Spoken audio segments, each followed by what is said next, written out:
You're welcome once again. If you are just joining us for the first time, don't go too far. Do well to subscribe to the channel. And if you have been with us, thank you very much. And do well to also share. It's a very sensitive topic as usual. I'm always coming in very sensitive topics. Yeah, right.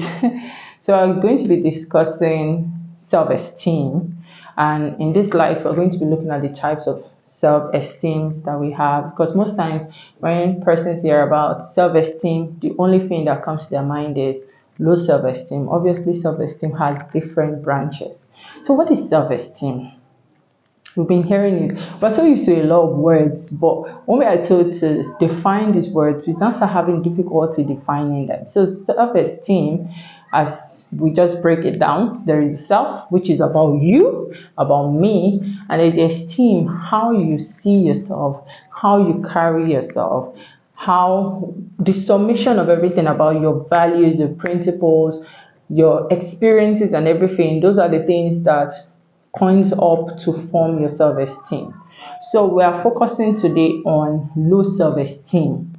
So let's talk about what's low self-esteem. Obviously, since we've talked about self-esteem, that it's the summation of your life, your values, your principles, your experiences, and everything. Mind you, for self-esteem, there are different things that comprises of self-esteem. Your experiences is part of those things that build your self-esteem. Your environment, your culture, your religion, your past experiences, your present experiences, your upbringing, those things sums up to what is about you today.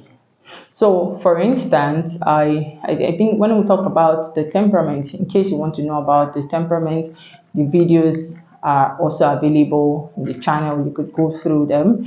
I explained that there was a certain period of time where I manifested a certain temperament, and then a challenge happened and it changed to another temperament. That also brought about low self-esteem for me. I used to be a person of very healthy self-esteem, but it the problem just affected me greatly, that I had very low self-esteem. Okay, so but now, of course, it's healthy self-esteem. In case you're wondering, maybe she's going to say it's poor self-esteem. No, no, no, don't worry. It's healthy self-esteem. Obviously, it's still a working project actually.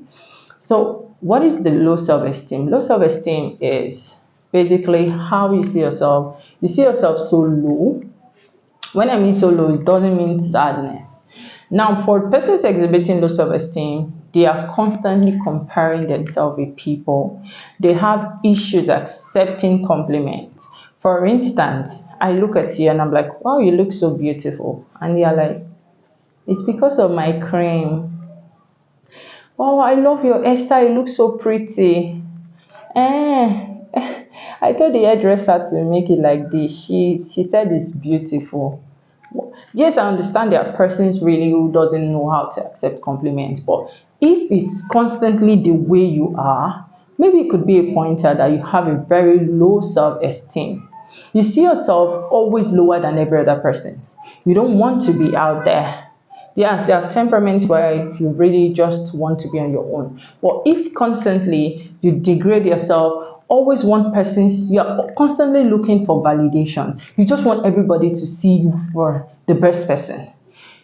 You don't see yourself as anything tangible, or constantly just wanting persons to compliment you, persons to validate. You have a good idea, and you know this idea is mind blowing, but because your friend says this idea is nothing, you suddenly feel that it's nothing. You don't know how to accept compliments. You just don't want to be around people because you feel everybody is better than you. You feel everybody is going ahead of you. Nothing. You just feel like your life is just stagnant. Like everything about you or how you see yourself is nothing good.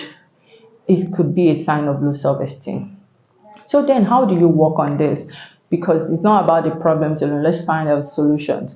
Ways of working on this self-esteem is, number one, you admit it. I always say best way to solve problems is admitting these problems actually exist. You admit it, then you go on to seeking help. And part of the ways of seeking help is finding out where this started from. Most times we want to get problems, solutions to problems, and we start dealing with the problem itself. For instance, you're having issues with confronting people, and instead of you trying to find out, oh, why am I, where did this start from, how did this start, I wasn't like this before, you now focus on, okay, I think 5 ways to approach people, walk up to them, things like that. No, you start with the root of the problem. And that way, starting with the root of the problem could be either personally doing self-reflection or seeking external help from friends, loved ones. Please, you have to be very careful, because some persons really don't know how to talk to you. It could cause a bigger problem.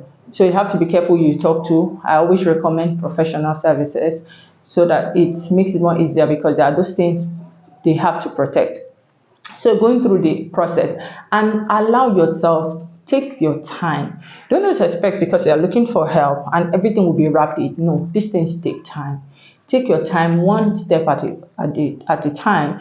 If today you are afraid of, as in you don't want to take that risk because you feel, no, always, you're always going to fail, all of those things, why don't you take a little risk today, tomorrow take another risk, things like that. Gradually you start overcoming that self-esteem. I hope this video was helpful. Do well to subscribe, and I want to hear your thoughts concerning it. See you next time.